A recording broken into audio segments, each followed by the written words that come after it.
Already had the wind bend my wind turbine over. Can't see it, it's gotten too dark. But it folded it down off a 30-foot pole, brought it straight to the ground.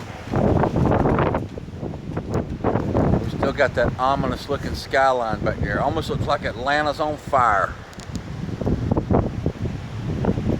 That is crazy.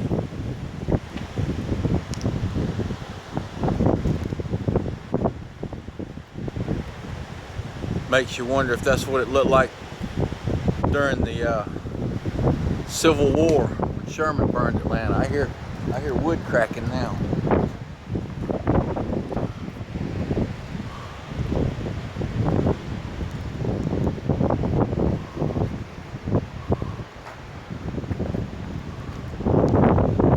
Anemometer's just going.